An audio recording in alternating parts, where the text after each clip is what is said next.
In today's video, I'm going to teach you how to cancel an insurance policy with Progressive. Before you begin the cancellation process, take a few minutes to review your current policy carefully. You'll want to check the cancellation terms, your renewal date, and whether there are any cancellation fees or possible refunds. This is important because the exact timing of your cancellation can affect how much you owe or whether you receive money back for unused coverage.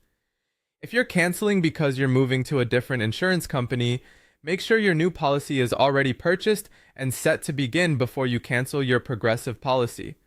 This helps you avoid a lapse in coverage, which can create legal or financial issues depending on where you live. Even a short gap between policies can be a problem, so it's worth double-checking the effective date of your new coverage. Once you're ready, go to Progressive and contact them to request the cancellation. In many cases, this is done by calling customer service or reaching out to your insurance agent. Depending on your account and policy type, there may also be an option to manage the cancellation through your online account. If that option is available, follow the prompts provided there. As you move forward, be prepared to provide your policy information. Progressive may need to verify your identity, and you'll likely be asked for your policy number along with the date you want the cancellation to take effect.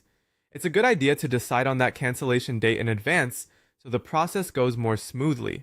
Before ending the call or submitting the request, confirm all of the cancellation details.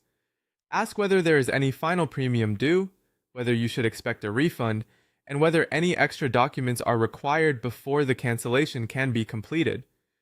Taking a moment to confirm these details can help you avoid confusion later. After that, request written confirmation of the cancellation. This could be sent by email or letter, but the important thing is to have something in writing that shows the policy has been canceled and includes the effective cancellation date. Keep that confirmation for your records in case you need it later. Finally, verify that the cancellation was fully processed. You can do this by checking your account or contacting Progressive again to make sure the policy is no longer active. If you were expecting a refund, also confirm that it has been issued. And that's how to cancel an insurance policy with Progressive.